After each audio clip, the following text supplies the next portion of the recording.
Valérie, tu viens de terminer 3 mois d'accompagnement avec moi dans mon programme qui s'appelle la métamorphose. Est-ce que tu peux décrire en 3 mots la personne que tu étais avant ton accompagnement? Alors, je culpabilisais beaucoup, j'étais très renfermée et je vivais surtout pour les autres. 3 mots pour décrire qui tu es maintenant après coaching. Alors, je me suis découverte, j'ose m'affirmer et franchement, ma vie, elle est kiffante. J'ai bien aimé le du coup, est-ce que tu peux en dire un peu plus déjà sur c'était quoi ta situation initiale? C'était quoi ton point A? Qu'est-ce qui a fait qu'à un moment donné, tu as eu envie de faire bouger les choses dans ta vie?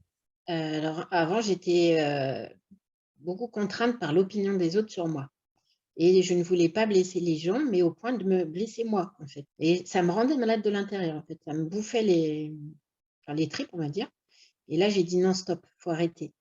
Et à l'intérieur, c'est comme si je comprenais pas certaines choses sur moi et du coup, ça me faisait encore plus de culpabilité. Donc j'ai dit: «Stop, stop, stop». OK. Donc en gros, le regard des autres, le regard extérieur conditionnait, qui tu étais à l'intérieur, quoi. Ouais, tout à fait. Moi, j'appelle ça faire de la pâte à modeler avec soi. Ça te parle, cette idée-là? Ah, tout à fait même, oui. Et du coup, ton maintenant, c'est quoi concrètement les choses qui sont différentes dans ta vie?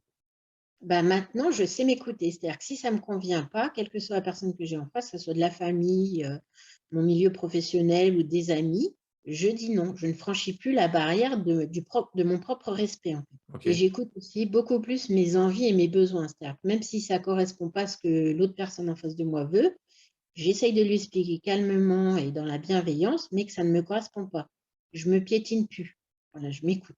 La culpabilité a bien disparu de ma vie aussi, c'était un poids énorme et c'est bien enlevé de mes épaules. Ouais, tout à l'heure, tu m'as dit quand on a fait le bilan, tu m'as dit: «C'est comme si on avait coupé la chaîne du boulet de la culpabilité». Tout à fait. Tu as l'impression que tu flottes. Tu vois la vie, quand même vachement plus positivement qu'avant. Moi, j'ai pris vraiment goût à vivre ma vie. Voilà, ça a l'air bête à dire, mais de vivre ta vie pleinement. Qu'est-ce qui t'a permis ça pour toi en 3 mois de vivre ta vie pleinement? Bah, en fait, tu pars à ta découverte grâce à ta méthode et tu découvres des choses sur toi, mais tu te dis: «C'est pas possible». Ça paraît tellement évident que tu te dis: «Comment j'ai pu oublier ça ou de mettre ça de côté?»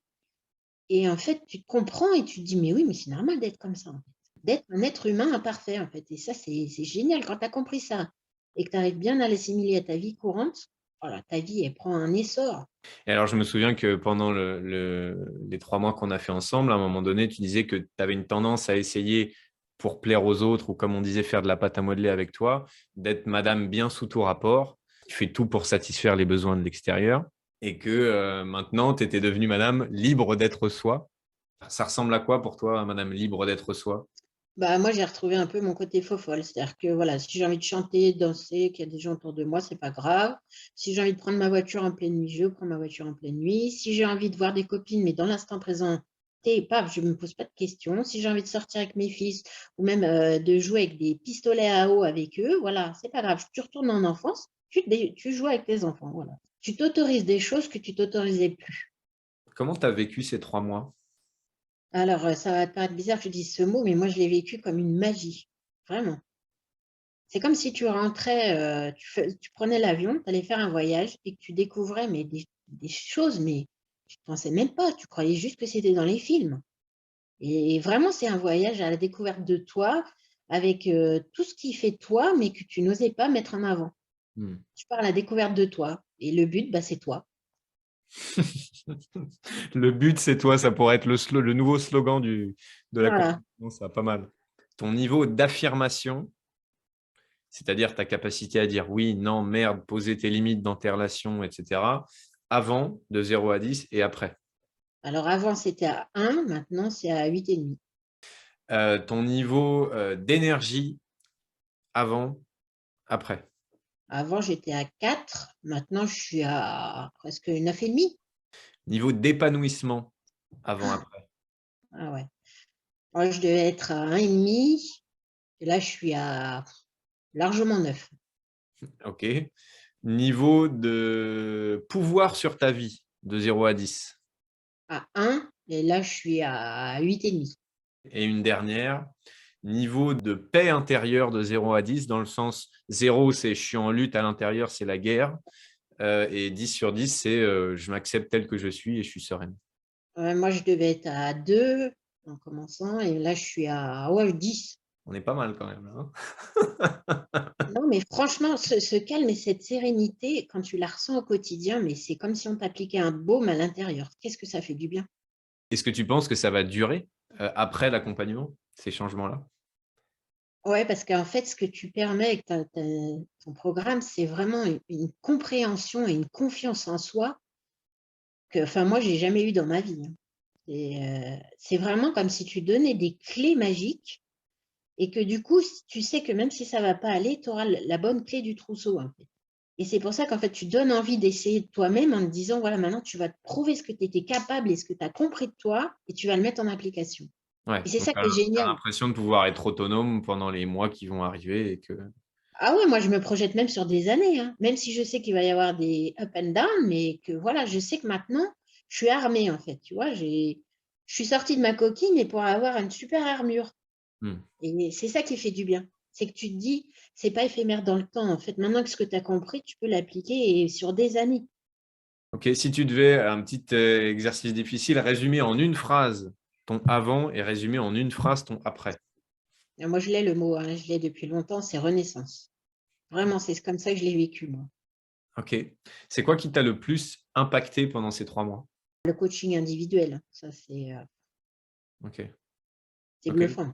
Tu nous chouchoutes entre guillemets parce que voilà, déjà, tu es que avec nous et des fois, tu nous permets de faire prendre conscience de certaines choses que même nous, on n'avait pas conscience. Des fois, tu te prends des claques parce que tu te manges quelque chose que tu croyais comme une affirmation ou quelque chose, voilà, une croyance bien ancrée en toi et que tu te dis: «Ah mais non, finalement, c'est pas du tout ça».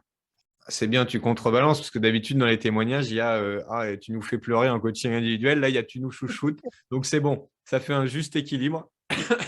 Les gens Ouais. prendront la version qu'ils veulent. Je me souviens que tu as pris la décision très rapidement, de prendre l'accompagnement. Je crois que tu me connaissais depuis très peu de temps. Mmh. Ça a été facile pour toi de prendre cette décision? Bah, pas du tout et en fait, je me suis pas reconnue. Quand je t'ai dit: «Oui, OK, on fonce», en fait, c'est pas du tout ma manière de fonctionner d'habitude et Mmh, là, c'est comme si c'était une évidence. C'est: «Arrête d'hésiter, ne rentre pas dans le schéma d'avant, fonce» et mmh. d'investir sur moi, j'ai jamais fait. OK. C'était la première C'est fois que tu investissais sur toi?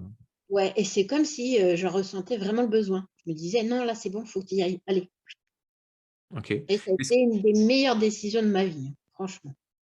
qu'est-ce que tu dirais à quelqu'un qui justement, hésite à rejoindre, l'accompagnement? Que des fois, il faut savoir s'écouter et pas qu'avec, entre guillemets, «sa tête». Si ça parle fond de ses tripes, de son cœur et que voilà, on ça nous a permis aussi de s'écouter soi, de ses propres besoins aussi, de les définir, se prioriser aussi et comme je te disais, voilà, d'investir sur soi, chose qu'on n'ose pas toujours faire. Franchement, c'est le meilleur investissement de ma vie et il faut croire en sa valeur.